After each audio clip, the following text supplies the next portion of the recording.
meals, but if we could open the meeting.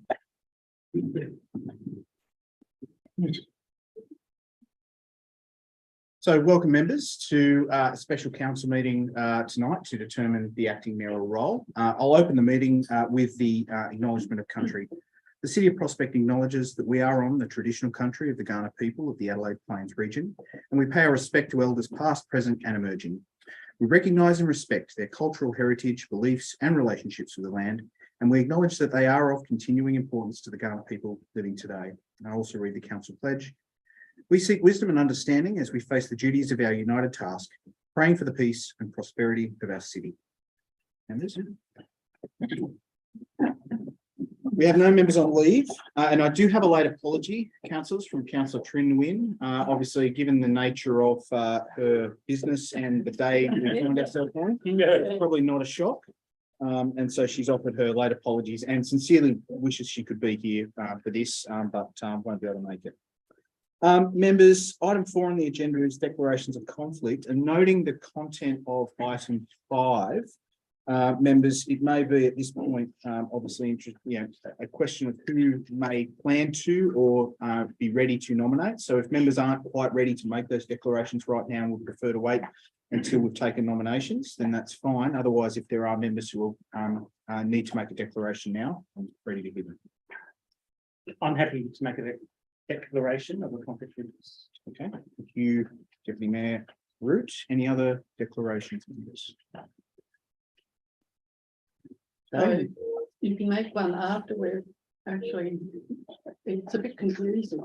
Certainly. So members, let me explain. The content of the agenda does talk about the fact that both the acting mayor and the acting deputy mayor, if necessary, roles are remunerated at a rate higher than the normal councillor allowance. And as a consequence, if you are seeking to nominate, or if you are nominated, and of course that might not be necessarily a decision you yourself may take, maybe a nomination comes from another which you accept, then that may indeed provide a conflict for you in terms of an expectation of additional remuneration. And as a consequence, there is an invitation within the report for you to consider declaring a conflict of interest on that basis, should you be nominated or should you nominate yourself.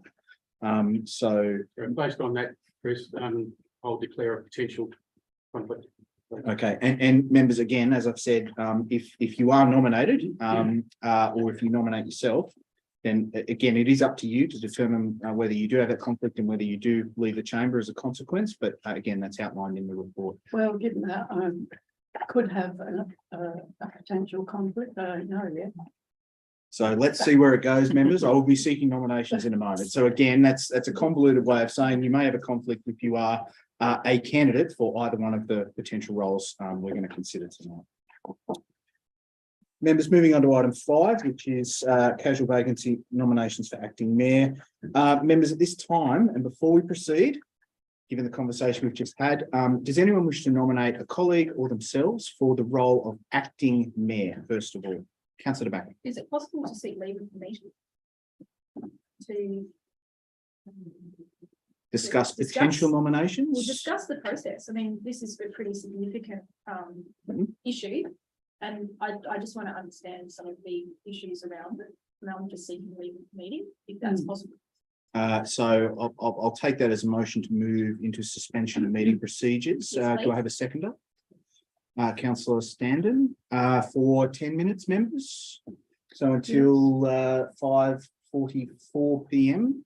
No debate, all in favour? Opposed? Carried?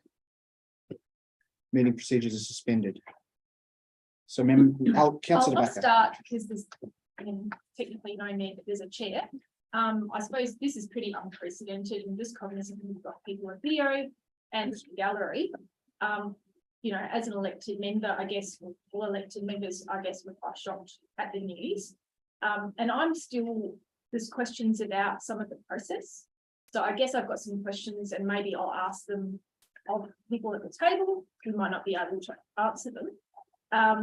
But one is the appeal or lack thereof in the public realm? So has there been an appeal made by the previous mayor or the sitting mayor? I don't know. So I can take that question. My understanding is that the former mayor has secured legal representation and filed a review application with the Civil Administrative Tribunal. I don't believe that's confidential. I believe the listing information is public. It was on the radio this morning.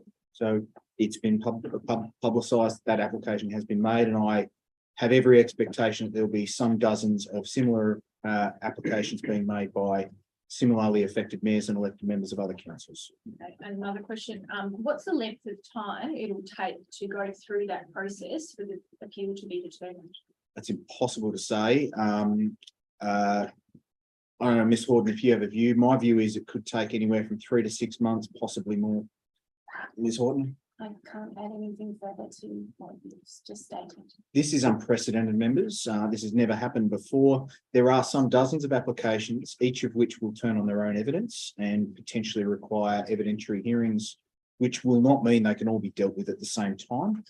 My sense and experience of the legal profession and the judicial system is that as a result, we could have some months of uncertainty arising out of this. I'll keep firing. Yep. What is the anticipated cost of a mayoral election? So to the city of supplementary to the city of Prospect and their ratepayers. So if I can answer your question, or potentially before I answer your question, I might make another comment, which is there's no guarantee that a supplementary election will be required because there are a number of processes that need to work through before any decision around that need to be made. The first is that the appeal process that we've just discussed involving the former mayor must be concluded before any decision around next steps and a permanent resolution of the mayoral situation can be made. As a result, that decision, which as I understand it sits with the electoral commissioner, and that's the advice we've received from the Local Government Association, the decision on whether we have a supplementary election can't be made until any appeal by the former mayor is resolved. So that could take some months, as we've just discussed. And when the appeal is resolved, the electoral commissioner gets to make the determination as to whether or not we either have a supplementary election or alternatively, the new CountBack provisions in the Local Government Act apply. That is not our decision, as I understand it. That decision sits with the electoral commissioner. And so it is possible that if the former mayor's review application is unsuccessful, because of course, if it's successful, one would imagine he'll be reinstated.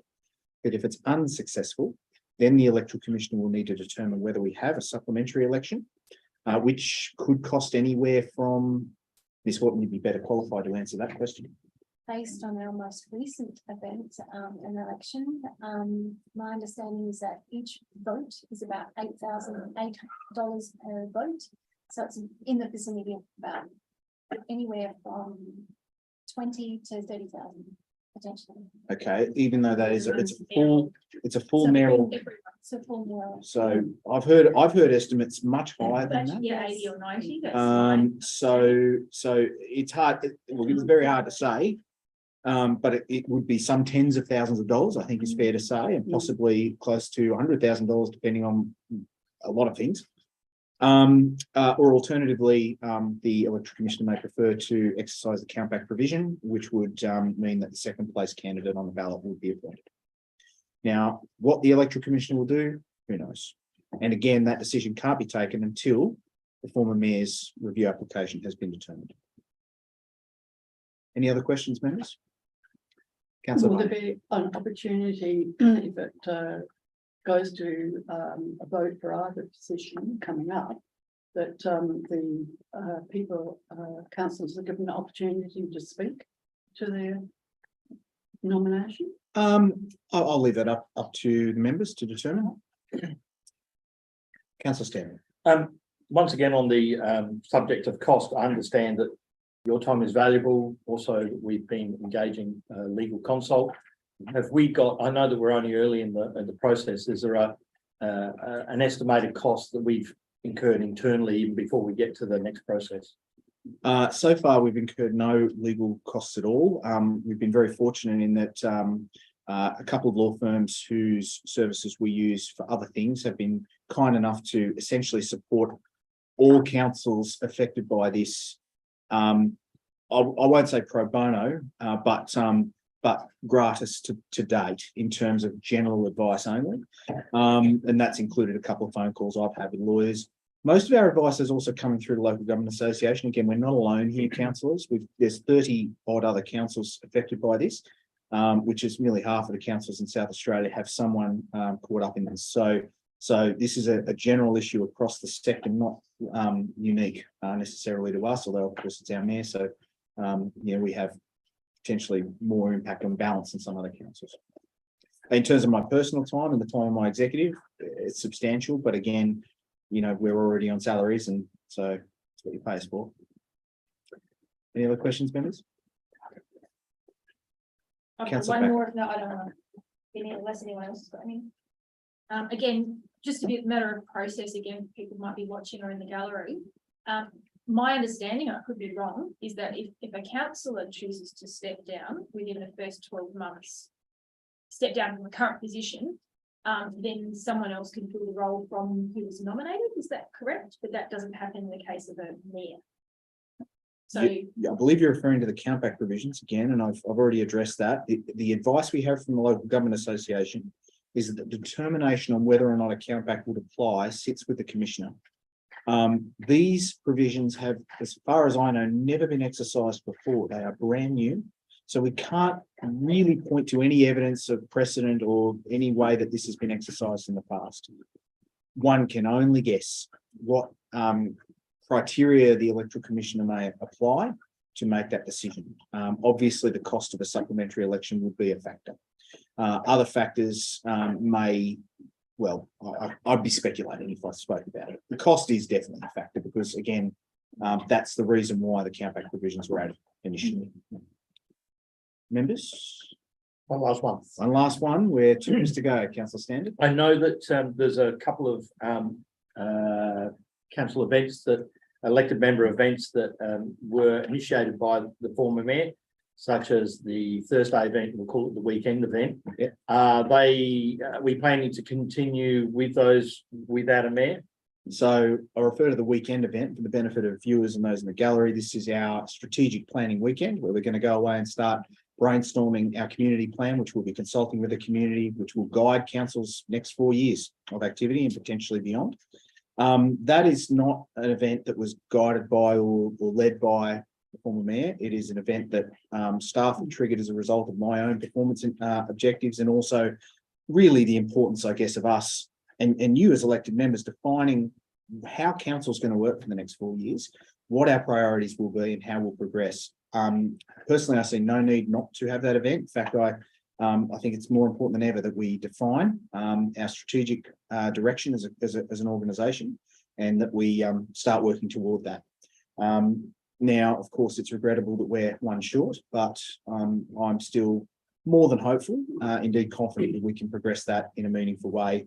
And obviously, that's a long process that won't be done in one weekend. It's the beginning of a potentially 9 to 10 month journey between now and October, November, when we hope to adopt this community plan. So that will be proceeding. The other event you're speaking about, which is the event intended to bring councils together, build relationships, that was initiated by the former mayor, and whoever the acting mayor is, that'll be a conversation I'll be having with them tomorrow. So right now, I have already alerted the providers of that those sessions that change is in the wind, and I'm not sure whether it's proceeding, but we can or we can't, but I'll leave that up to the acting mayor and we'll determine that. Members, I think we'll move back into session if we can. And again, I'll ask if there are any nominations at this juncture for acting mayor. Anyone who would like to either nominate themselves or a colleague, speak now. Councillor Nelson. Nominate Councillor Groot. Councillor Groot, do you accept that nomination? I do. Deputy Mayor Groot has accepted the nomination for acting mayor. Are there any other nominations for acting mayor, members? Very well. Given that, do we have any nominations, assuming obviously that would suggest that Deputy Mayor Groot will be appointed unopposed to the acting mayoral role? I invite members to consider under those circumstances, and assuming that's adopted by council as a resolution, whether there are any nominations for acting deputy mayor. Councillor Barnett. Yes, I'd like to put my name forward. Councillor Barnett. Any other nominees for acting deputy mayor? Councillor Nguyen. You may. Councillor Nelson, do you accept that nomination? I do. Okay. Members, we have I'll seek any further nominations. Any further nominations for acting deputy? Okay, so we have a contested acting deputy mayoral role. Members, given the numbers, we've workshopped this internally. We will not have a quorum if all three nominations leave the chamber. So we're going to have to deal with this in two parts. Members, I'd ask firstly whether, given we have an uncontested nomination for acting mayor, whether I can have a motion to move items 1, 2 and 3 on the agenda. And if we need to debate that, we will, but if we can move second and vote for that, Councillor Move Barnett. that way. Seconder, Councillor Standen. Any debate, members? Firstly, Councillor Barnett, you moved. Yes. I think it's fairly obvious that taking up more time. Councillor Standen. I think it's an obvious decision. Anyone else? Okay, wish to sum up, Councillor Barnett? No, thanks. I'll just leave the vote. Are you gonna Okay, vote on it? we will be taking the vote, so yes, if you'd like to leave, it's probably not a bad idea.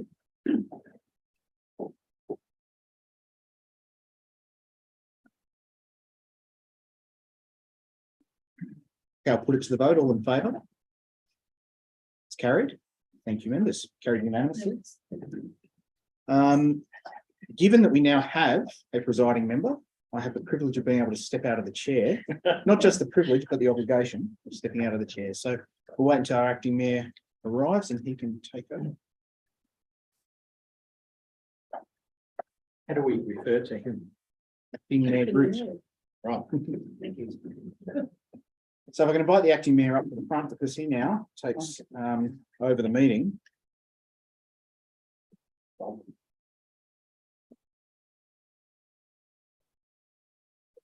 So acting mayor Group, we will need to have a motion eventually to deal with the appointment of the acting deputy mayor. And so members may wish to debate and discuss that in some way. Thank you, CEO. Congratulations. Thank you, councillors.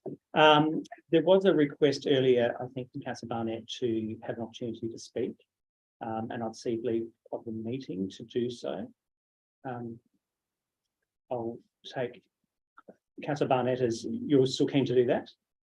Oh, I think so. Yeah. We've got new members here and they may not know certain things. Yeah. Yes. So will you move that way? Yes. Okay, someone to second that. I'll second it. Councillor Tobacco, all those in favour?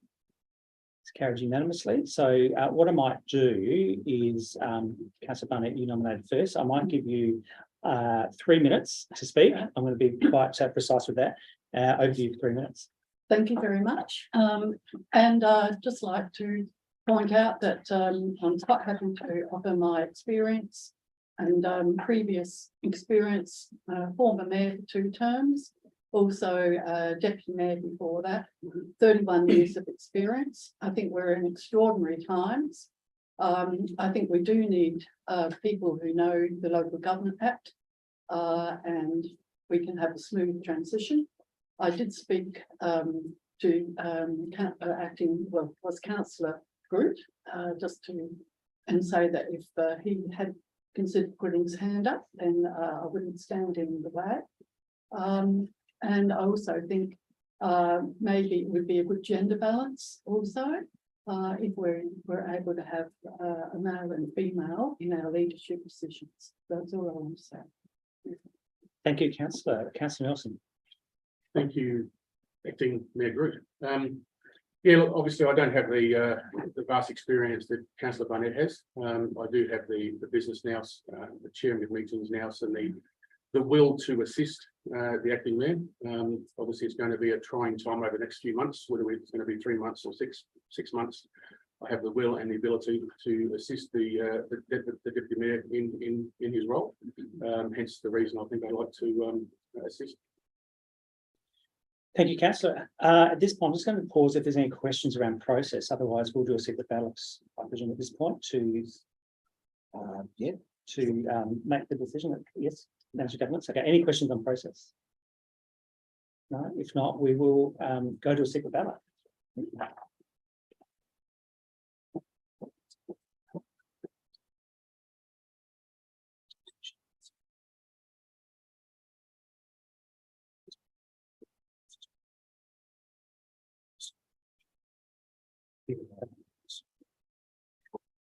Sorry, we're just clarifying, Councillor Nelson, Councillor Barnett, you probably need to leave the chamber because otherwise you're conflicted. Is that correct? Manager Governance, we're just talking about this to make sure we follow due process. No, this is simply. It's not.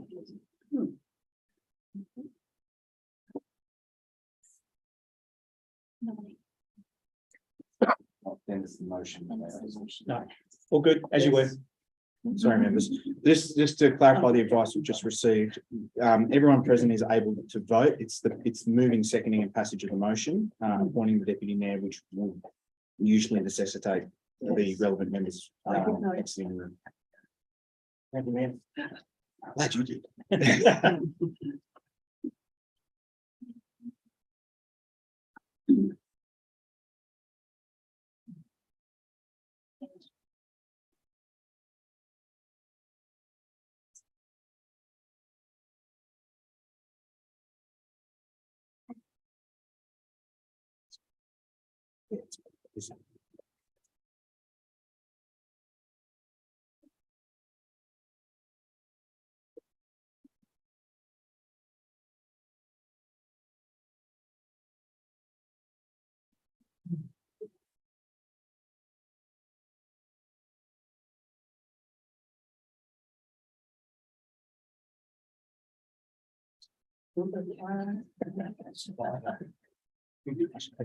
Yes, I've been watching this twice. So should you. I bet you're talking about it. I mean, like, in-laws just well, his schools of the mail. Oh, okay.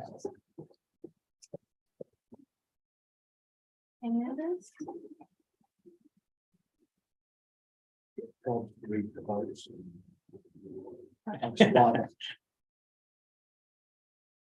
At least we didn't run around and whisper. Let's carry on that basis.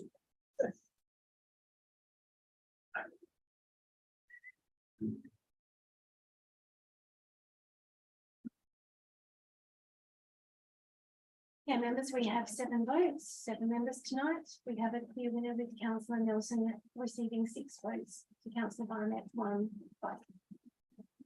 Thank you, congratulations, Councillor Nelson. Thank you, Councillor Barnett, for putting your hand up, and no doubt over the coming weeks or months, whatever it is, there'll be call on all of you to come together and assist, I think, with the activities of council. So while this is a formality, I'll certainly be calling on all of you over the coming weeks and months.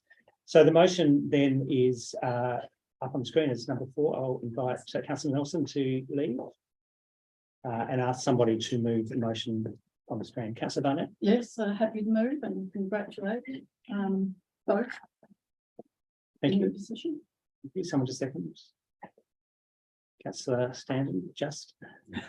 I'm happy to leave it at that. Any other debate? Councillor Rebecca. I just amend the role, and it doesn't mean that we lose out on a ward councillor, because you can still be the ward councillor and deputy mayor as you have been. The central board, the central board will miss you. So yeah, I'm sure we'll still be active in that role as well. Absolutely. Thank you. Any other debates? Councillor Barnett, would you like to sum up? No, Okay, I'll call the vote. All those in favour? Those against, it's carried unanimously. Thank you. Deputy Mayor Nelson.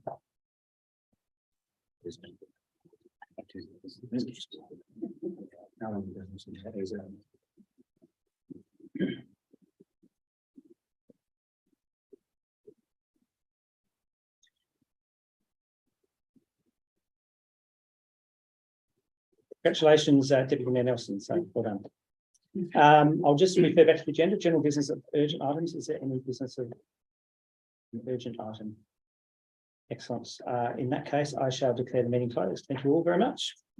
Thank you. See you all. Thank you, acting mayor. Members, can we just agree to refer to each other as mayor and deputy mayor because it could get very confusing. Obviously noting, of course, the roles are acting. Is there any objection to that, members? I heard